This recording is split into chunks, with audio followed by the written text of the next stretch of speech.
Hello दोस्तों, मैं Anil sir Chanakya नीति यूट्यूब चैनल पे आप सभी का स्वागत करता हूं।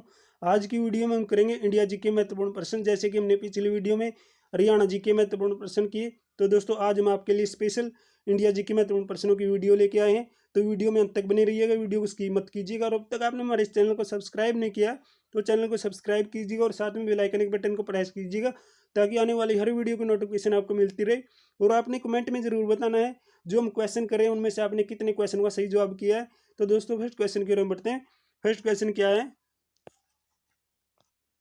भारत में सर्वप्रथम किस राज्य में शून्य आधारित बजट तकनीक को अपनाया गया है? भारत का ऐसा कौन सा स्टेट जहां पर सबसे पहले शून्य आधारित बजट तकनीक को अपनाया गया? ए तमिलनाडु, बी आंध्र प्रदेश, सी कर्नाटक, डी केरल।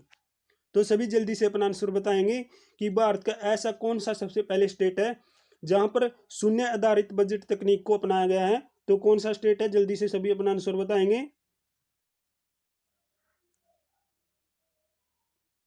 तो बी सही जवाब आएगा। आंध्र प्रदेश एक ऐसा स्टेट, एक ऐसा राज्य है जहां पर सबसे पहले शून्य आधारित बजट तकनीक को अपनाया गया है। नेक्स्ट क्वेश्चन क्या है? हिंदू शाही राज्य का कौन सा शासक तुर्कों से बार बार पराजित होने के कारण गलानिविस आत्मदाह कर लिया? ऐसा हिंदू शाही राज्य का कौन सा शासक है जो तुर्कों से बार बार हार जाने के कारण अपनी आत्महत्या कर लेता है? ए जयपाल, बी आनंदपाल, सी त्रिलोचनपाल, डी भीमपाल। तो हिंदू शाही राज्य का कौन सा शासक है जो तुर्कों से बार बार हारने के कारण अपनी आत्महत्या कर लेता है? सभी जल्दी से अपना आंसर बताएंगे। ए सही जवाब आएगा। जयपाल एक ऐसा शासक है जो तुर्कों से बार बार पराजित होने के कारण यानी हार जाने के कारण अपनी आत्महत्या कर लेता है। नेक्स्ट क्वेश्चन, भारतीय स्टेट बैंक द्वारा देश में पहला तैरता हुआ एटीएम कहां स्थापित किया गया है? एसबीआई द्वारा देश का पहला तैरता एटीएम कहां स्थापित किया गया है? ए कोची, बी मुंबई, सी चेन्नई, डी विशाखापट्टनम। तो भारतीय स्टेट बैंक द्वारा देश का पहला तैरता एटीएम कहां पे है? जल्दी से सभी अपना आंसर बताएंगे। तो ए सही जवाब आएगा। कोची के अंदर देश का पहला तैरता हुआ एटीएम स्थापित किया गया है। नेक्स्ट क्वेश्चन, भारत में डाक व्यवस्था शुरू करने वाला ब्रिटिश गवर्नर जनरल था? डाक व्यवस्था भारत में सबसे पहले किस ब्रिटिश गवर्नर जनरल ने शुरू की थी? A Lord Dalhousie, B Lord Wellesley, C Lord Auckland, D Lord Bentinck. तो सबसे पहले डाक व्यवस्था शुरू करने वाला गवर्नर जनरल कौन था? मोस्ट इंपोर्टेंट क्वेश्चन है, हिस्ट्री से ये क्वेश्चन कई बार एग्जाम में पूछा गया है। तो ए सही जवाब आएगा। लॉर्ड डेलहौजी ने डाक व्यवस्था सबसे पहले शुरू की थी। नेक्स्ट क्वेश्चन,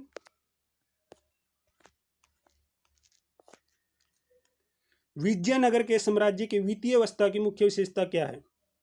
यह भी मोस्ट इंपोर्टेंट क्वेश्चन है। जो विजयनगर है उसके साम्राज्य की वित्तीय अवस्था की मुख्य विशेषता क्या है? ए अधिशेष लगान, बी भू राजस्व, सी बंदरगाहों से आमदनी, डी मुद्रा प्रणाली। तो क्या आंसर आएगा? सभी जल्दी से अपना आंसर बताएंगे। बी सही जवाब आएगा।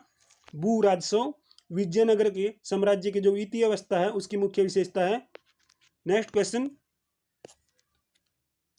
चोल राज्यों की राजधानी तंजौर को बनाने वाला कौन था? यह भी मोस्ट इंपोर्टेंट क्वेश्चन है। जो हम क्वेश्चन कर रहे हैं वो कई बार एग्जाम में पूछे गए हैं और जो नेक्स्ट एग्जाम होंगे यहीं से क्वेश्चन एग्जाम में पूछा जाएगा। जो चोल राज्य की राजधानी तंजौर है उसको बनाने वाला कौन है? ए विजयलय, बी प्रांतक प्रथम, सी प्रांतक द्वितीय, डी राजराजा प्रथम। तो कौन है? जल्दी से सभी अपना आंसर देंगे। ए सही जवाब आएगा। विजयलय है चोल राज्य की राजधानी तंजौर को बनाने वाला। नेक्स्ट क्वेश्चन, दिल्ली नगर की स्थापना की थी? दिल्ली नगर को किसने बसाया था? दिल्ली नगर की स्थापना किसने की थी? ए चौहानों ने, बी तोमरों ने, सी परमारों ने, डी प्रतिहारों ने। तो किसने दिल्ली नगर की स्थापना की थी? सही जवाब क्या है? सही जवाब है बी, तोमरों ने दिल्ली नगर की स्थापना की थी। नेक्स्ट क्वेश्चन, ऋग्वेदिक आर्यों का मुख्य व्यवसाय क्या था? ऋग्वेदिक आर्य है जो, उनका मुख्य धंधा क्या था, मुख्य व्यवसाय क्या था? ए कृषि, बी पशुपालन, सी शिक्षा, डी व्यवसाय। तो क्या व्यवसाय था, क्या धंधा था उनका ऋग्वेदिक आर्यों का? बी पशुपालन ऋग्वेदिक आर्यों का मुख्य व्यवसाय यानी मुख्य धंधा था ऋग्वेदिक आर्यों का, क्या? पशुपालन। नेक्स्ट क्वेश्चन, विजयनगर साम्राज्य की स्थापना कब हुई थी? मोस्ट इंपोर्टेंट क्वेश्चन, कई बार एग्जाम में पूछा गया है। विजयनगर साम्राज्य है जो, उसकी स्थापना कब की गई थी? ए 16वीं सदी में, बी 15वीं सदी में, सी 14वीं सदी में, डी 13वीं सदी में। तो कब की गई थी? सी सही जवाब आएगा, 14वीं सदी में विजयनगर साम्राज्य की स्थापना की गई थी। नेक्स्ट क्वेश्चन, शक समवत का प्रारंभ किस सम्राट के शासनकाल में 78 ईस्वी से हुआ था? शक समवत किसने जारी किया? कई बार एग्जाम में क्वेश्चन पूछा गया है, तो किसने जारी किया था? ए अशोक ने, बी कनिष्क ने, सी अरस ने, डी समुद्रगुप्त ने। तो शक समवत का प्रारंभ या शक समवत की शुरुआत सबसे पहले किस सम्राट के शासनकाल में शुरू की गई थी? उसको शुरू करने वाला कौन सा शासक था? बी कनिष्क ने शक समवत जारी किया था। कब किया था? 78 ईस्वी में। नेक्स्ट क्वेश्चन, मतदाता संख्या की दृष्टि से देश का सबसे बड़ा लोकसभा निर्वाचन क्षेत्र कौन सा है? तो कौन सा लोकसभा निर्वाचन क्षेत्र है देश का सबसे बड़ा मतदाता संख्या की दृष्टि से, वोटरों की संख्या सबसे ज्यादा कौन से लोकसभा क्षेत्र में सबसे ज्यादा है? ए उन्नाव में, बी बेंगलुरु उत्तर में, सी गाजियाबाद में, डी मलकाजगिरी में। तो कहाँ पे वोटरों की जो संख्या वो सबसे ज्यादा है, कौन से लोकसभा क्षेत्र में सबसे ज्यादा वोटरों यानी मतदाताओं की संख्या है? डी सही जवाब आएगा, मलकाजगिरी के अंदर वोटरों यानी मतदाताओं की संख्या सबसे ज्यादा है लोकसभा के हिसाब से। नेक्स्ट क्वेश्चन,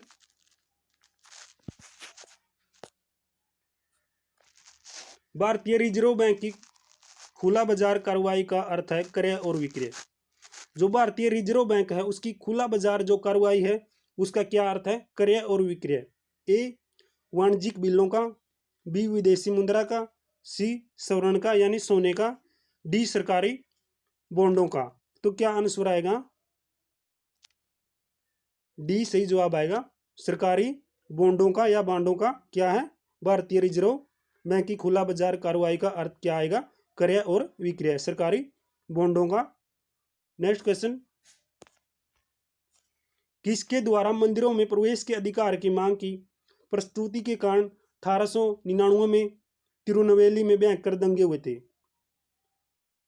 1899 में जो तिरुनेलवेली है उसमें भयंकर दंगे किसके अधिकार की मांग की प्रस्तुति के कारण हुए थे? ए ओकालिंग, बी नडार, सी महार, डी पल्ली।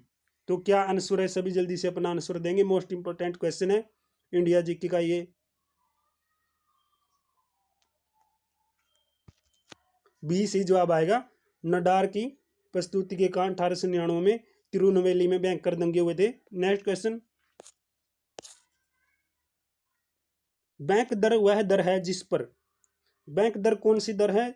मोस्ट इंपोर्टेंट क्वेश्चन है। ए एक बैंक पब्लिक को उधार देता है, बी आरबीआई पब्लिक को उधार देता है, सी आरबीआई वाणिज्यिक बैंकों को उधार देती है, डी भारत सरकार अन्य देशों को उधार देती है। तो बैंक दर वह दर कौन सी दर है? बैंक दर, सभी जल्दी से अपना आंसर देंगे। तो सी सही जवाब आएगा, आरबीआई जो वाणिज्यिक बैंकों को उधार देती है। नेक्स्ट क्वेश्चन, खेरवार आदिवासी आंदोलन कब हुआ? मोस्ट इंपोर्टेंट क्वेश्चन है। जो खेरवार आदिवासी आंदोलन था वो कब शुरू किया गया था? ए 1874 ईस्वी में, बी 1860 ईस्वी में, सी 1865 ईस्वी में, डी 1870 ईस्वी में। तो जल्दी से सभी अपना आंसर बताएंगे, खेरवार आदिवासी आंदोलन कब शुरू हुआ था? ए सही जवाब आएगा, 1874 के अंदर खेरवार आदिवासी आंदोलन शुरू किया गया था। नेक्स्ट क्वेश्चन, इनाम भूमि किसे दिया जाता है? इनाम भूमि किसे दिया जाता है? ए विद्वान और धार्मिक व्यक्ति को, बी मनसबदार को, सी पर्यटक राजस्व संग्राहक को, डी कुलीन को। तो इनाम भूमि किसे दी जाती है? जल्दी से सभी अपना आंसर देंगे। ए सही जवाब आएगा, विद्वान और धार्मिक व्यक्ति को इनाम भूमि दी जाती है। नेक्स्ट क्वेश्चन, बाल गंगाधर तिलक द्वारा शुरू की गई साप्ताहिक पत्रिका कौन सी है? जैसे कि मैं हर वीडियो में पत्रिका से संबंधित और हर वीडियो में हर लेखक की रचना या हर कवि की रचना मैं आपके लिए लेके आता हूं। तो दोस्तों जो पत्रिकाएं हैं उनसे जुड़े हुए सभी क्वेश्चन याद कर लीजिए कि कौन सी पत्रिका किसकी है। सॉरी मैंने क्या बोला, लेखक की नहीं, कवियों की जो रचना है वो हम आपके लिए लेके आया हूँ। तो दोस्तों जो हम हर वीडियो में आपके लिए ऐसे क्वेश्चन लेके आते हैं वो क्वेश्चन हर बार एग्जाम में पूछे जाते हैं। तो बाल गंगाधर तिलक द्वारा शुरू की गई जो साप्ताहिक पत्रिका है, आपसे ये क्वेश्चन पूछ लेते हैं कि जो साप्ताहिक पत्रिका बाल गंगाधर तिलक द्वारा शुरू की गई है वो कौन सी है? जैसे इसमें पूछा, A Young India, B Kesari, C Comrade, D Al Hilal. तो कौन सी पत्रिका है? मैं पत्रिका से संबंधित क्वेश्चन हर वीडियो में लेके आता हूं, तो आपने इसका जवाब कमेंट में देना है, क्योंकि ये क्वेश्चन सबसे इजी है। इस वीडियो का सबसे इजी क्वेश्चन मैं ये मान के चलता हूँ, क्योंकि बाल गंगाधर तिलक ने शुरू की थी सबसे पहले पत्रिका, ये कई बार हर एग्जाम में के हिसाब से, चाहे एसएससी एग्जाम ले या एचएससी एग्जाम ले, वो हर एग्जाम में पूछा गया क्वेश्चन है। तो इसका जवाब आपने कमेंट में देना है। तो दोस्तों इसका जवाब आप कमेंट में दे दीजिएगा। नेक्स्ट क्वेश्चन क्या है, किन किन परिस्थितियों में राष्ट्रपति संसद का संयुक्त अधिवेशन आहूत कर सकते हैं? किन किन हालातों में राष्ट्रपति संसद का संयुक्त अधिवेशन बुला सकते हैं? ए एक सदन द्वारा पारित विधेयक दूसरे सदन द्वारा रद्द कर लेना, बी एक सदन द्वारा विधेयक की प्राप्ति 6 माह तक कोई कार्रवाई न करना, सी एक सदन द्वारा विधेयक में प्रस्तावित संशोधन दूसरे सदन द्वारा स्वीकार न किया जाना, डी अप्रयुक्त सभी परिस्थितियों में यानी अप्रयोगित सभी हालातों में। तो सभी हालातों में क्या कर सकते हैं? राष्ट्रपति क्या बुला सकते हैं? संयुक्त अधिवेशन यानी संयुक्त बैठक बुला सकते हैं। तो डी हमारा सही जवाब आ जाएगा, अप्रयुक्त सभी परिस्थितियों में। नेक्स्ट क्वेश्चन क्या है, भारत में योजना के आरंभ में किसी भी पंचवर्षीय योजना में अनाच्छादित कुल वर्षों की संख्या है? तो जो भारत में योजना के आरंभ में किसी भी पंचवर्षीय योजना में अनाच्छादित कुल वर्षों की संख्या कितनी है? ए में दिया 3, बी में 5, सी में 6 और डी में 7। तो कितनी संख्या है? जल्दी से सभी अपना आंसर देंगे। सी 6 संख्या है पंचवर्षीय योजनाओं की अनाच्छादित कुल वर्षों की। तो नेक्स्ट क्वेश्चन क्या है, जो आज का हमारा अंतिम क्वेश्चन है इस वीडियो का, तमिल भाषा के शिल्पाधिकारम और मणिमेखलई नामक गौरव ग्रंथ किससे संबंधित है? ए जैन धर्म से, बी बौद्ध धर्म से, सी हिंदू धर्म से, डी ईसाई धर्म से। तो इसका आंसर भी आपने कमेंट में देना है। ये भी सबसे इजी क्वेश्चन है, कई बार एसएससी पूछ चुकी है और कई बार एचएससी के एग्जाम में भी ये क्वेश्चन पूछा गया है।